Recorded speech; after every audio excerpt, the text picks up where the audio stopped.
નમસ્કાર. ભૂગોળની લેક્ચર સિરીઝમાં ફરી એકવાર આપનું હાર્દિક સ્વાગત છે. ગુજરાતની ભૂગોળમાં આપણે અભ્યાસ કરી રહ્યા છીએ ગુજરાતના ભૂપૃષ્ઠ વિશે. ભૂપૃષ્ઠને સમજવા આપણે 3 ભાગમાં વહેંચેલું છે, એક કચ્છ, એક સૌરાષ્ટ્ર અને એક તળ ગુજરાત. આપણે શરૂઆત કરી હતી કચ્છના ભૂપૃષ્ઠથી, જેમાં આપણે કચ્છનો રણ વિસ્તાર, ડુંગરાળ વિસ્તાર, મેદાનો અને દરિયા કિનારાનો ડિટેલમાં અભ્યાસ કર્યો. આજે આપણે વાત કરવાના છીએ ગુજરાતના સાંસ્કૃતિક દ્રષ્ટિએ સૌથી મહત્ત્વના યુનાઇટેડ સ્ટેટ્સ ઓફ કાઠિયાવાડ એટલે કે સૌરાષ્ટ્રની. સૌરાષ્ટ્ર માટે એક કહેવત છે, કાઠિયાવાડમાં કોક દી તો ભૂલો પડ ભગવાન. કાઠિયાવાડમાં કોક દી તો ભૂલો પડ ભગવાન, તને સ્વર્ગ ભૂલાવવો શામળા. સૌરાષ્ટ્રના લોકો હોય કે સૌરાષ્ટ્રની માટી હોય, લોકોના હૈયા અને ભૂમિની માટીમાંથી આજે પણ ગુજરાતની જૂની સંસ્કૃતિની મહેક આવે છે. શબ્દોની માયાજાળમાંથી ભૂગોળ તરફ આગળ વધીએ તો સૌરાષ્ટ્રમાં આપણે શેનો અભ્યાસ કરીશું? તો એક છે એનો ઉચ્ચ પ્રદેશ, બીજું આવશે તેના મેદાનો અને પ્રાદેશિક વિસ્તારો, અને ત્રીજું ગુજરાતના 1600 કિલોમીટરના દરિયા કિનારામાં સૌથી લાંબો દરિયો જો કોઈએ કવર કર્યો હોય તો એ છે સૌરાષ્ટ્રના દરિયા કિનારાને આપણે આમાં જોવાનો છે. તો શરૂઆત કરીએ ગુજરાતના ભૂપૃષ્ઠમાં. સૌરાષ્ટ્રના ભૂપૃષ્ઠના ફર્સ્ટ ટોપિક એટલે કે સૌરાષ્ટ્રના ઉચ્ચ પ્રદેશની. સૌરાષ્ટ્રના ઉચ્ચ પ્રદેશનો અભ્યાસ શરૂ કરીએ એ પહેલાં તમને બધાને એક પ્રશ્ન અહીંયા એ થાય કે મેડમ, કચ્છમાં તો તમે એવું કહો છો કે ડુંગરાળ વિસ્તારો, કચ્છના આપણે ડુંગરાળ વિસ્તાર તરીકે જ ઓળખીએ છીએ ને, કાળો ડુંગર, ધીણોધર ડુંગર, નનાવો ડુંગર. જનરલી તળ ગુજરાતમાં અરવલ્લી પર્વતમાળા, જેસોર પર્વત, તો પછી કચ્છમાં ડુંગરાળ વિસ્તાર અને તળ ગુજરાતમાં પર્વતીય વિસ્તાર, તો સૌરાષ્ટ્રમાં જ ઉચ્ચ પ્રદેશ શા માટે? આ પ્રશ્ન તમને બધાને અહીંયા થવો જોઈએ. આ પ્રશ્નનો જવાબ એક સિમ્પલ અને લોજિકલ વસ્તુ છે, જે ભૂગોળની દ્રષ્ટિએ છે. તમારે શરૂઆત કરવાની 0 મીટરથી. 0 મીટર એટલે જ્યાં આગળ તમે છો ત્યાં. હવે તમે 3જા માળ હોવ તો 3જા માળથી 0 મીટર શરૂ ના થાય. 0 મીટર એટલે તમારી જે ધરા છે, ભૂમિ છે, એનો છેવાડો એટલે કે સમુદ્ર સપાટી. સમુદ્રની જ્યાંથી શરૂઆત થાય એને પૃથ્વી પર 0 મીટર તમે કહી શકો. તો 0 મીટરથી શરૂ કરીને એપ્રોક્સિમેટલી 150 મીટર સુધીનો એરિયા મેદાન તરીકે તમે ઓળખી શકો. આશરે એરિયા છે 0 મીટરથી શરૂ કરીને 150 સુધીની હાઈટ હોય તો એને તમે જનરલી મેદાન કહી શકો. 150 મીટરથી અપ થઈને જ્યારે 350 મીટરની હાઈટ પર જાય ત્યારે તમે એનો ઉચ્ચ પ્રદેશ તરીકે ઓળખી શકો. એક્ઝેક્ટલી. તો હું એવું કહેવા માગું છું કે ભાઈ સૌરાષ્ટ્રમાં બધા જ પર્વતો 350 મીટર સુધીના જ ઊંચા હશે? સૌરાષ્ટ્રના દરેક ઉપસેલા ભાગ શું 350 મીટરના જ હશે? તો કે ના. સૌરાષ્ટ્રના મોટા ભાગના વિસ્તારો આ હાઈટની આસપાસની હાઈટ ધરાવે છે, એટલે આપણે એનો ઉચ્ચ પ્રદેશ એવું કહી શકીએ. આનો અપવાદ શું છે? તો આગળ આપણે વધીએ તો 350થી 800 મીટર સુધી આપણે એને ડુંગર કહી શકીએ, અને 800 મીટરથી શરૂ કરીને ઇન્ફાઇનાઇટ એટલે કે અનંત હાઈટ સુધીને આપણે પર્વત કહી શકીએ. વિશ્વનો સૌથી ઊંચો પર્વત કયો છે? તો કે વિશ્વનો સૌથી ઊંચો પર્વત છે માઉન્ટ એવરેસ્ટ. કેટલી હાઈટ છે? 8848 મીટર. વિશ્વનો સૌથી ઊંચો પર્વત માઉન્ટ એવરેસ્ટ છે, એની હાઈટ 8848 મીટર છે, જે ઓબ્વિયસલી શેનાથી વધારે છે? તો કે 800 મીટરથી તો વધારે જ છે. હવે 800 હોય, 900 હોય, 1000 હોય, 5000 હોય કે 8000 હોય, ઇવન 10,000 મીટર સુધી ઊંચો હોય એને પણ તમે 800થી અનંત વિસ્તાર સુધી પર્વત તરીકે ઓળખી શકો. મૂળ આપણે પર્વતથી થોડાક ડાઉન આવવાની જરૂર છે. આપણે જરૂર છે ડુંગરને સમજવાની. કાળો ડુંગર હતો તો કાળા ડુંગરની હાઇટ કેટલી હતી? 437 મીટર. કચ્છમાં જે કાળો ડુંગર જોયો એની હાઇટ 437. હવે તમે જોઈ શકો છો કે 437 350 કરતાં તો ઓબ્વિયસલી વધારે જ છે. તો 437 મીટરને આપણે ડુંગર કીધું, તો 350થી ઓછા અથવા તો એના સમકક્ષને આપણે ઉચ્ચ પ્રદેશ કહીશું. આઈ હોપ કે આપ સૌને સમજાઈ ગયું હશે કે શા માટે સૌરાષ્ટ્રના ડુંગરાળ પ્રદેશ નહીં, પર્વતીય પ્રદેશ નહીં, મેદાન પ્રદેશ નહીં, ઉચ્ચ પ્રદેશ તરીકે ઓળખવામાં આવે છે. તો હવે પ્રશ્ન એમ થાય કે મેડમ આ સંકલ્પના બધી જ જગ્યાએ સેમ રહેશે, બધે જ સાચી છે, ખરેખર વાસ્તવિક છે? તો કે ના, આ સંકલ્પનાના આંકડા ના તો ચોક્કસ આંકડા છે ને ના તો પૂરેપૂરા ઓથેન્ટિકેટ આંકડા છે. એનું કારણ છે કે આ બધા જ આંકડામાં ક્યાંક ને ક્યાંક અપવાદ જોવા મળશે. આપણે સૌરાષ્ટ્રનો જ અપવાદ લઈ લો ને, ગિરનાર. ગૌરવવંતા ગુજરાતનું સૌથી ગૌરવવંતો વિસ્તાર એટલે કે સોરઠ. કેમ? તો કે અહીંયા આગળ આખા ગુજરાતનો સૌથી ઊંચો પર્વત છે. કયો? તો કે ગિરનાર. ના માત્ર કચ્છ, સૌરાષ્ટ્ર કે તળ ગુજરાતની ભાગ છે. આ ત્રણેય મળીને જે ગુજરાત બને છે ને એ આખા ગુજરાતની વાત છે કે આ ત્રણેય ભાગમાં સૌથી ઊંચો પર્વત ગિરનાર સૌરાષ્ટ્ર પાસે છે. પણ સૌરાષ્ટ્રની તો મેક્સિમમ હાઇટ કેટલી હોવી જોઈએ? તો કે 350 મીટર. તો શું ખરેખર ગિરનારની હાઇટ 350 મીટર જેટલી જ હશે? નથી. એની હાઇટ કેટલી છે? 1117 મીટર જેટલી. તો ઓબ્વિયસ છે કે ભાઈ આ સંકલ્પના સૌરાષ્ટ્રમાં જ સાચી નથી પડતી. મૂળ આ આંકડાને ઓથેન્ટિકેટલી નથી લેવાના. ક્યાંક ક્યાંક નહીં, ઘણી બધી જગ્યાએ આમાં આવા અપવાદ હોઈ શકે. આ માત્ર સમજવા માટેના આંકડા છે. તો શરૂઆત કરીએ સૌરાષ્ટ્રના ઉચ્ચ પ્રદેશની. પરીક્ષાની દ્રષ્ટિએ આ કન્સેપ્ટ થોડો ઓછો ઓળખીતો છે. આપણે મૂળ ફેક્ટ્સ પર વધારે ફોકસ કરીશું, પણ ઉચ્ચ પ્રદેશ શું છે એ સમજવા માટે એ વાત કરવી જરૂરી હતી. શરૂઆત કરીએ સૌરાષ્ટ્રના ઉચ્ચ પ્રદેશની. સૌરાષ્ટ્રના ઉચ્ચ પ્રદેશને બે ભાગમાં વહેંચવામાં આવે છે. એક ઉત્તરનો ઉચ્ચ પ્રદેશ અને બીજું દક્ષિણનો ઉચ્ચ પ્રદેશ. ઉત્તરનો એટલે કે આ જે ઉપરનો ભાગ દેખાઈ રહ્યો છે, અને દક્ષિણનો એટલે કે લોઅર પોર્શન જે દેખાઈ રહ્યો છે, એમાં પણ ઉત્તરમાં શેના પર હાઇલાઇટ થશે? તો કે માંડવ પર. અને દક્ષિણમાં શેના પર હાઇલાઇટ થશે? તો કે ગીર પર. મૂળ ઉત્તરમાં આપણે જોવાની છે માંડવની ટેકરીઓ અને દક્ષિણમાં આપણે જોવાની છે ગીરની ટેકરીઓ. માંડવની ટેકરીઓમાં શું કોઈ પણ એક જ જિલ્લામાં, એક જ જગ્યાએ, એક જ ગામમાં, એક જ યાત્રાધામમાં માંડવની ટેકરી હશે? તો કે ના. માંડવની ટેકરીઓ ઘણા બધા અલગ અલગ જિલ્લાઓમાં અલગ અલગ પર્વતો કે ટેકરીઓ સ્વરૂપે ફેલાયેલી હશે, જેના અલગ અલગ નામ હશે, અલગ અલગ હાઇટ હશે, અલગ અલગ ધાર્મિક મહત્ત્વ હશે.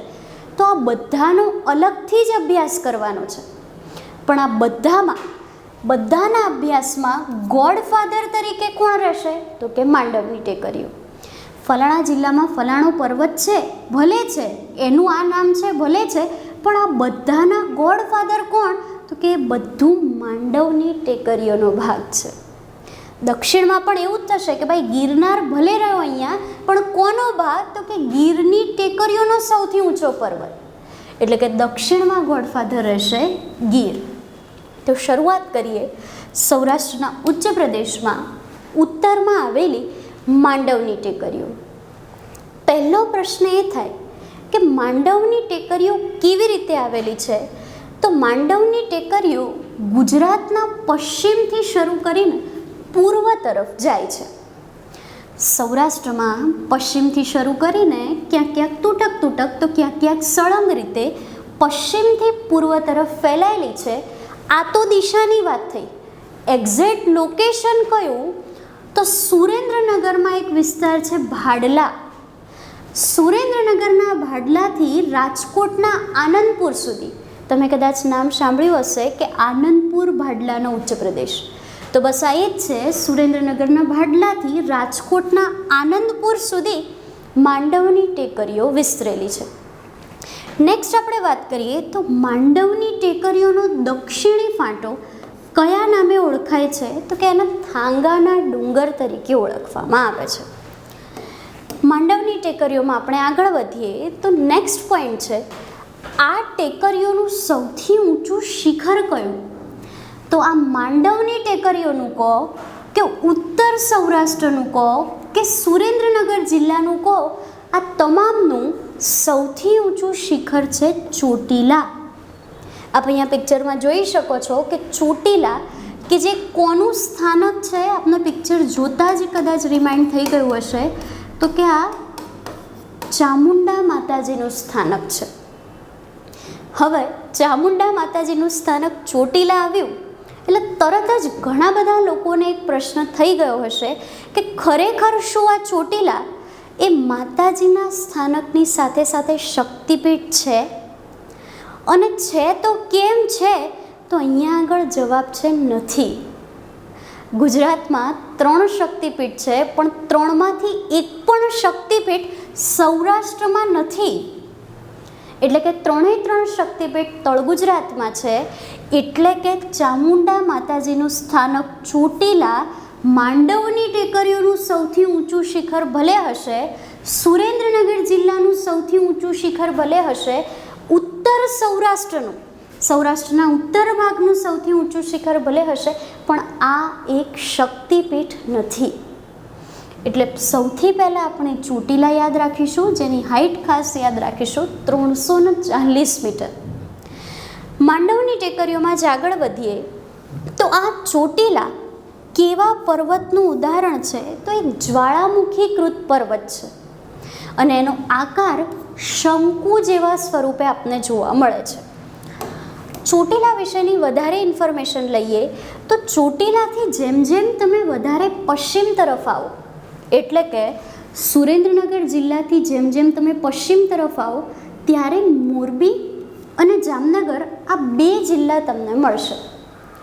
ક્યાંક ક્યાંક આ મોરબીના મેદાનો સુધી પણ ફેલાયેલી છે, પણ જામનગર જિલ્લામાં એક જગ્યાએ આની હાઇટ ઘણી વધી જાય છે અને જામનગરમાં આ ટેકરીઓને શું કહેવાય છે? તો કે અહીંયા એને ગોપની ટેકરીઓ તરીકે ઓળખાય છે. જામનગરની હાઇલાઇટમાં એક ગોપની ટેકરીઓ તો છે જ, પણ પરીક્ષાની દ્રષ્ટિએ આપણે જામનગરના એક પર્વતને એટલે કે સતિયાદેવ પર્વતને ખાસ યાદ રાખીશું. વારંવાર સતિયાદેવ પર્વત કયા જિલ્લામાં છે આવા પ્રશ્નો તમને પરીક્ષામાં જોવા મળતા હોય છે. તો મૂળ અત્યાર સુધી આપણે શું સમજ્યા? તો કે આપણે સમજ્યા છીએ માંડવની ટેકરીઓ ક્યાંથી ક્યાં સુધી? તો કે હાઇલાઇટ સુરેન્દ્રનગરથી રાજકોટ સુધી. માંડવનું સૌથી ઊંચું શિખર કયું? તો કે ચોટીલા 340 મીટર. એનો જામનગરમાં ભાગ કયો? તો કે ગોપની ટેકરીઓ. પણ જામનગરમાં યાદ શું રાખવાનું છે? તો કે સતિયાદેવ પર્વત.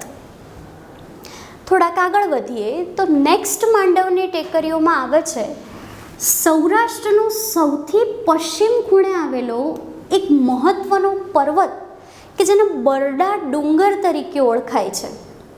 ઘણા બધા લોકોને એવું છે કે બરડા ડુંગર સૌરાષ્ટ્રના પશ્ચિમ દક્ષિણે છે, તો શું એ ગીરની ટેકરીઓનો ભાગ છે? ના, બરડા ડુંગર ક્યાંક ને ક્યાંક આડકતરી રીતે માંડવની ટેકરીઓ સાથે જોડાયેલો છે.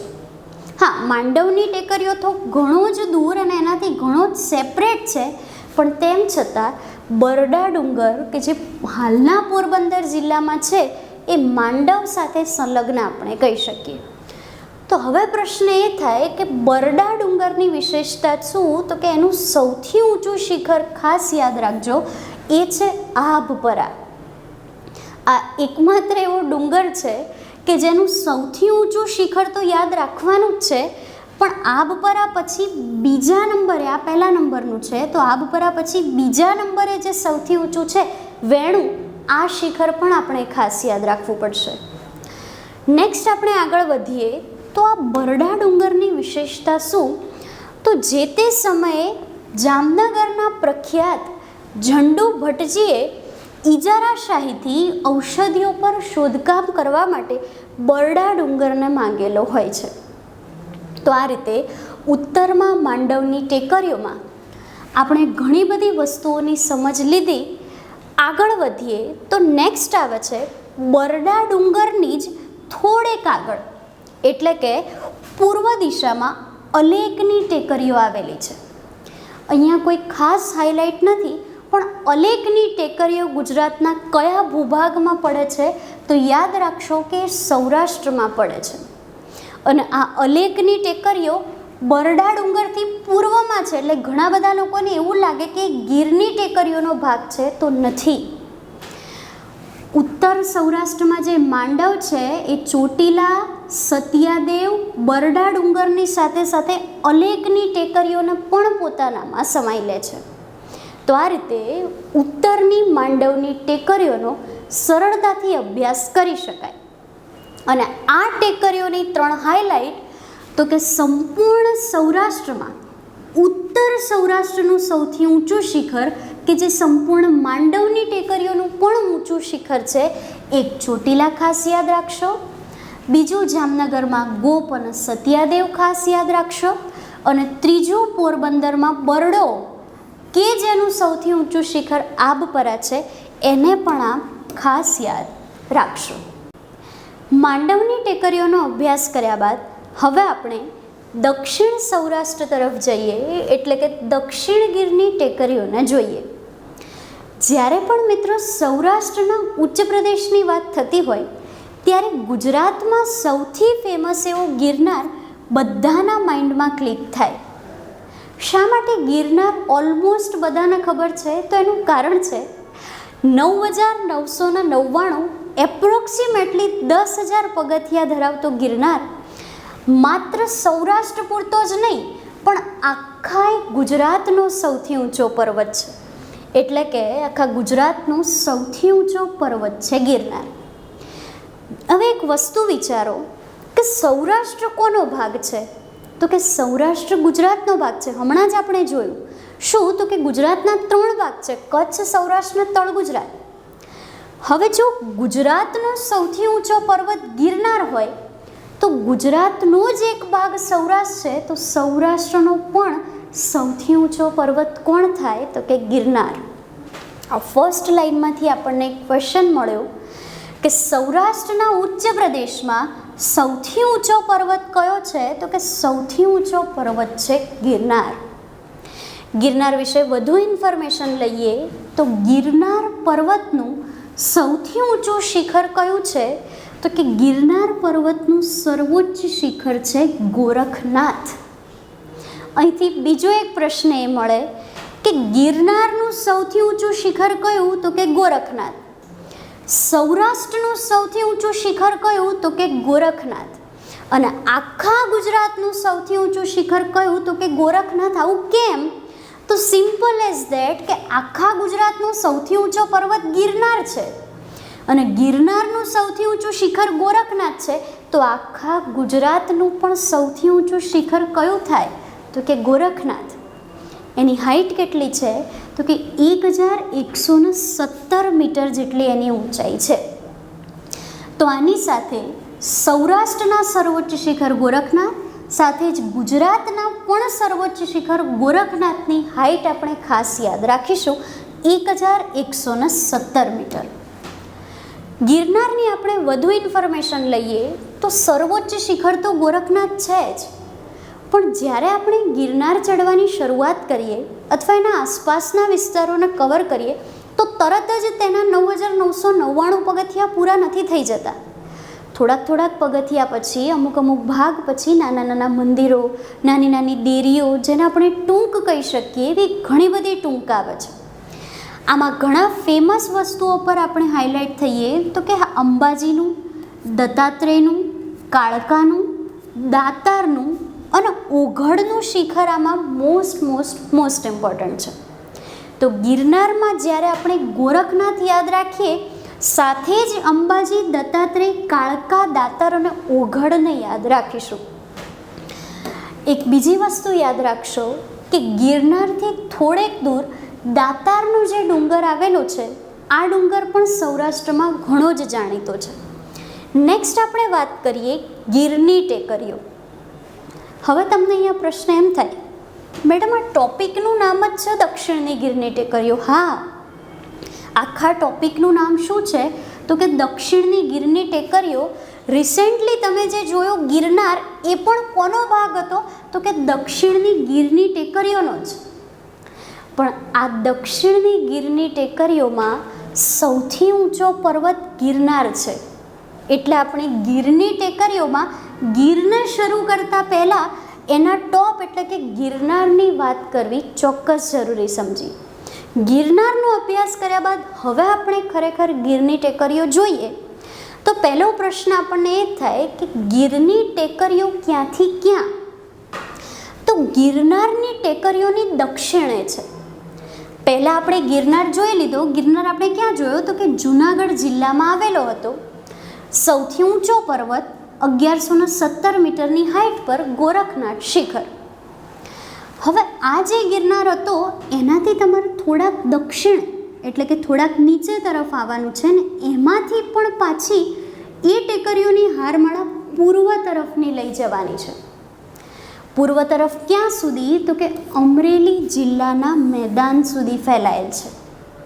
તો મૂળ ગિરનાર જુનાગઢ જિલ્લામાં આવેલો પર્વત છે, પણ ગીરની ટેકરીઓ ગિરનારથી દક્ષિણથી શરૂ થઈને છેક અમરેલીના મેદાન સુધી કોન્સ્ટન્ટ એકબીજાની સાથે સમાંતરે ગોઠવાયેલી છે. પેલો પર્વત છે એટલે સિંગલ છે, આ ટેકરીઓ છે એટલે કોન્સ્ટન્ટ હારમાળા સ્વરૂપે પથરાયેલી છે. તો આ થઈ ગઈ ગીરની ટેકરીઓ. હવે આપને પ્રશ્ન એ થાય કે ગીરની ટેકરીઓનું કોઈ સર્વોચ્ચ શિખર છે તો કે હા છે.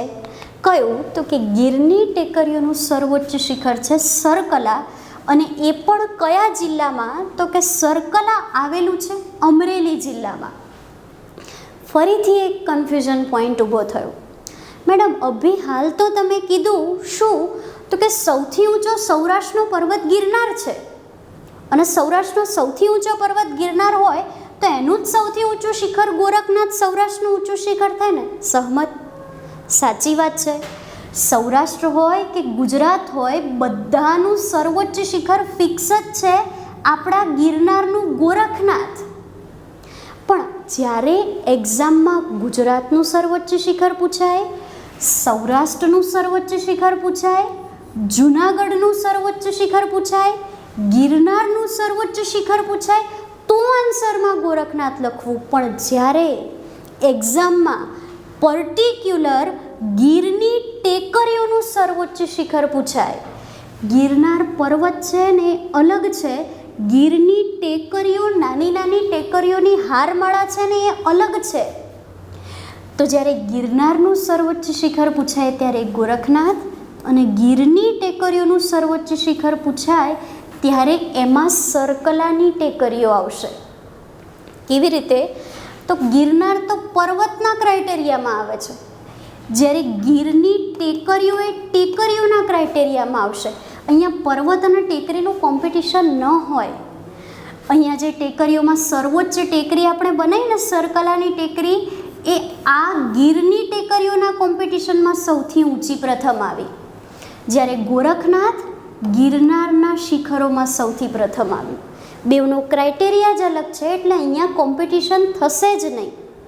તો ફરી એકવાર રિપીટ કરું છું, ગુજરાત, સૌરાષ્ટ્ર, દક્ષિણ ગીર, જૂનાગઢ, સોરઠ કે ગિરનાર આ બધા જ શબ્દો પરીક્ષામાં પૂછાય અને સર્વોચ્ચ શિખર સાથે પૂછાય તો આન્સર ફિક્સ રહેશે ગોરખનાથ, કારણ કે એનું કોમ્પિટિશન પર્વત પૂરતું જ છે.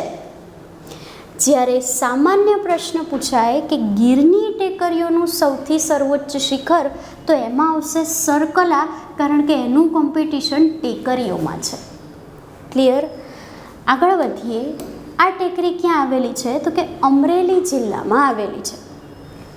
દક્ષિણ ગીરની ટેકરીઓમાં આપણે નેક્સ્ટ વાત કરીએ તો નેક્સ્ટ આવે છે સરકલા અને ગીરની ટેકરીઓ સિવાય એક સાસણ, એક નંદીવેલ અને એક તુલસીશ્યામ જેવા 3 શિખરો અહીંયા ખાસ આવેલા છે.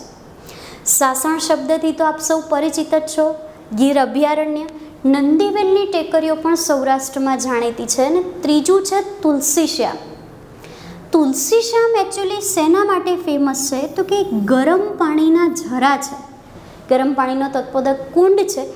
હવે આ ગરમ પાણીના ઝરા ગુજરાતમાં ઠેર ઠેર આવેલા છે? ના, ગરમ પાણીના ઝરા ગુજરાતમાં બહુ જ લિમિટેડ માત્રામાં છે. આખા ગુજરાતમાં માત્ર 4 જ જગ્યાએ છે. અને એ 4માંથી 3 જગ્યા તળ ગુજરાતમાં છે. કઈ 3 તો કે તળ ગુજરાતમાં એક ખેડા જિલ્લામાં, બીજા પંચમહાલ જિલ્લામાં અને ત્રીજા નવસારી જિલ્લામાં છે. ખેડામાં લસુંદરા, પંચમહાલમાં ટુવા અને નવસારીમાં ઉનાઈ. ત્યારની વાત આપણે ત્યારે કરીશું. પણ આપણે તો શું ભણીએ છીએ તો કે સૌરાષ્ટ્ર. તો આ 4 જરામાંથી એક જરો સૌરાષ્ટ્રમાં છે. કઈ જગ્યાએ તો કે તુલસીશ્યામ ખાતે. હવે અહીંયા પ્રશ્ન એ થાય કે ગરમ પાણીના આવા સ્ટેપ પાડેલા ઝરાનો ઉપયોગ શું? તો આની 2 માન્યતાઓ પ્રચલિત છે. એક ધાર્મિક સ્વરૂપે કે ભાઈ વર્ષોથી છે, જમીનની અંદર છે, એ કુંડ જેવા છે, ગરમ રહે છે. અને બીજું વૈજ્ઞાનિક કારણ પણ એવું હોય છે કે ભાઈ વર્ષોથી એ પાણી સંગ્રહિત હોય એટલે ઘણા બધા તત્વોયુક્ત થઈ ગયું હોય. એટલે મનુષ્યમાં જોવા મળતા અમુક અસાધ્ય રોગો, ખાસ કરીને વારસાગત રીતે આવતા રોગો કે પછી ચામડીના અમુક બાહ્ય કે આંતરિક રોગો, આ બધા આવા પ્રકારના પાણીના શરીરને સ્પર્શ થતાં રોગોમાંથી મુક્તિ મળવાની સંભાવનાઓ વધી જાય છે. એટલે ધાર્મિક અને વૈજ્ઞાનિક બંને ઢબે આવા કુંડનું મહત્ત્વ ઘણું જ વધારે હોય છે.